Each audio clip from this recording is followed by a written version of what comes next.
It's Melissa Woods from AAP. Just a general question for you all. Like, I mean, everyone came through captain's run unscathed and is sort of good to go as per the team sheet? Yeah, no, everyone's come through as per program. So, yeah, we had a good session just then. It was quite fast. It was short.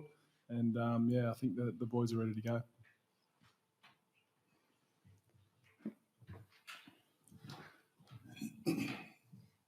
This one's for Mark. Eddie spoke yesterday about how Wales are a high kicking team. And then Warren Gatland came out and he said that you're a very big kicking team and that he was expecting a lot of kicks from you. Is that how you view your own game and how it's going to unfold tomorrow? I guess there's parts. Depends on the game, really. Depends on the team we're versing that we've, I guess, had to kick more or less. But I guess I wouldn't necessarily say we're a high kicking team. I'd just say we're adaptive, and depending on the game, we can kick or not kick. Next question on the left, thanks. Just for Mark, last time you played Wales, obviously had that double in the second half, that comeback win. I just wondered, what did that game do for your confidence, and is there anything you can take out of that, maybe from a tactical or a psychological sort of point of view?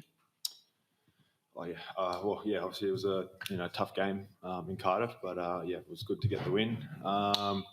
Look, I guess it's always good to get a bit of confidence from wherever you can, but mate, yeah, just more focused on this week, just trying to do what I can now, and this week that I have been, and just focusing on getting that win.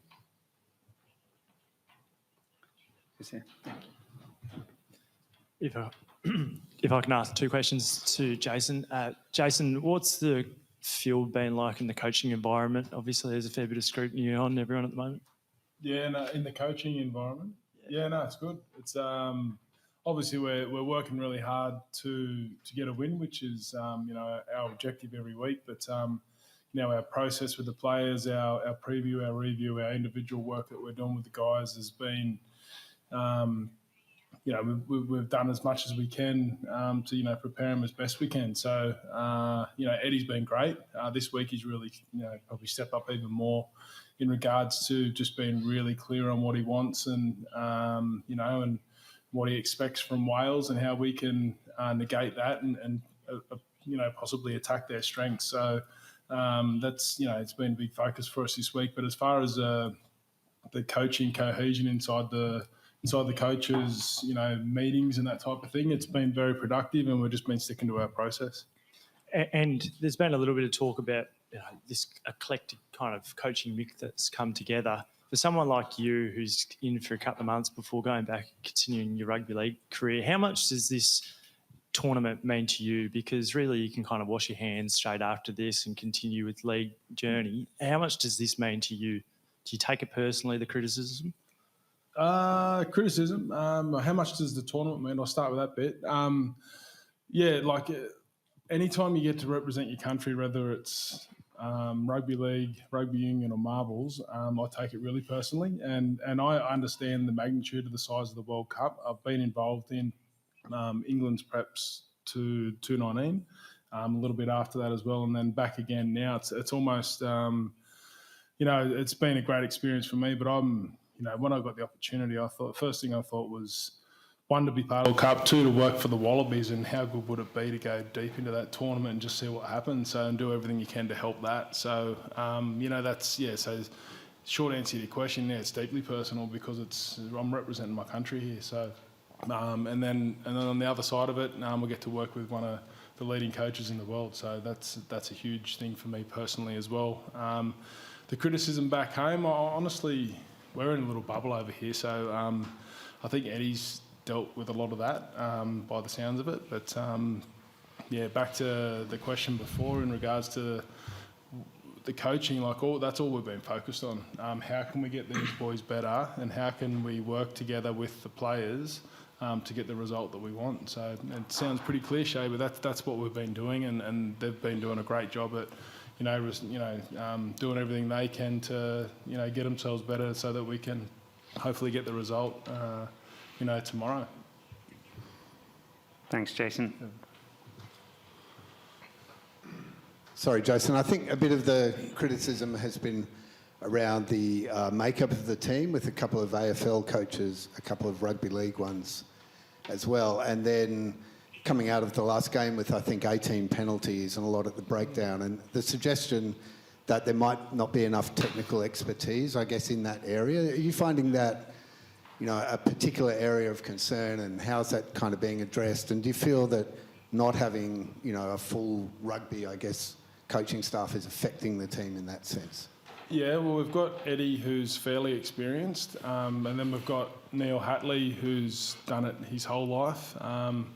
We've got Dan Palmer, who lives for scrums, which is, you know, different in itself, but that's his thing, and lineouts. And then, you know, we've got Pierre as well. So they're the four rugby guys, and then it's basically myself and Brett Hodgson, obviously from rugby league, and then, you know, Neil Craig with leadership. So coaching's coaching at the end of the day, but there's four really experienced rugby guys there. So we're there to give a different point of view, but at the end of the day, you know, we're just coaching as hard as we can in line with, you know, Eddie's vision and also what we see as well. So he's very open to what we've got to contribute. And but yeah, as far as the different makeup of the coaching group, there's a fair bit of experience there from rugby, and then, like I said, we're just there to help as much as we can and give a different point of view and a different perspective to the players in the coaching group.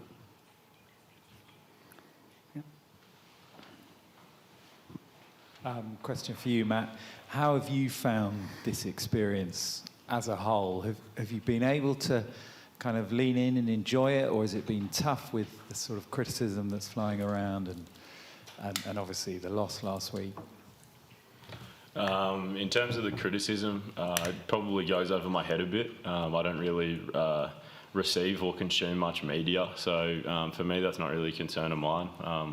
It's all about connecting well with the players and the coaches. But in terms of the World Cup itself and this game on the weekend, every time you put on the gold jersey is special. I think this weekend, if I end up getting on, it'll be my fourth test, and mate, I've enjoyed and relished every moment. Yeah, obviously it'll be the same with the other boys, lots of family watching at home and here at the stadium.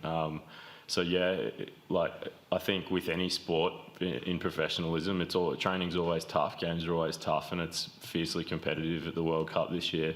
But yeah, I'm thoroughly enjoying it and embracing that. Yeah. Jace, any updates on who's going to replace Max yet? No. Ed, we had a meeting about it the other day, and then Eddie's gone away with his suggestions, with our suggestions, and yeah, but I'd imagine that would be pretty imminent in regards to who's going to come in. Who's it down to? If I'm phoning the market, who do I have? Mate, I'm gonna. You'll have to ask Eddie that. Yeah, sorry, mate. Tried that. Sorry, mate. Yeah. Oh, That's why I haven't. You're lucky I didn't say anything though. For Mark, the bonus point. This whoever advances could come down to bonus points. You're fundamentally an attacking player. Do you expect that there will be a different approach in the way that the Wallabies take the game tomorrow? You know, I mean, you don't want to win 12-10, right? You got to smash them. Get a bonus point. Hey, look, mate, we're just first of all just focus on getting that win. Anything that comes extra will be, I guess, a bonus. But yeah, look, we're just trying to get that win first of all. Yeah. And with the retention of high kicks last week, I mean, I think you were on that wing where the ball bounced, where they scored. Have you blokes, what went wrong there? Have you spoken about what happened? Yeah, it's part of the game. You know, sometimes communication and stuff isn't quite clear. You know, there's a big crowd and a lot of noise. So it's just a bit of miscommunication there. So yeah. Next one, just 2 rows back. Thank you. Yeah, Mark, Andrew Callaway in for Ben Donaldson at the back, of course. How does that change how you guys might play? I guess team-wise, it doesn't change too much. You know, everyone's quite clear on their role, and you know, Kel's such an experienced player, and obviously the move with Dono at 10, he just brings that experience.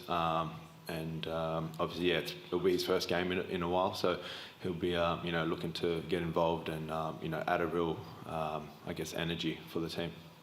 And most of the focus, the talk about Wales is sort of goal kicking and forward play, but they do have some threats out wide, don't they? Yeah, definitely. I guess Wales have always been a strong team with some talented players, I guess we're going to have to put up a fight against these guys. So I guess it will be a tough game, but looking forward to going against these guys. Thanks, Mark. We've got time for 2 more questions. It'll be first here and second there. Yeah. Mark, what have you made of the Welsh defence? Obviously, against Fiji, they racked up some huge number in terms of tackles. It looks like it's going to be pretty tough to sort of finish off, which is something that you guys have maybe struggled with, certainly against Fiji.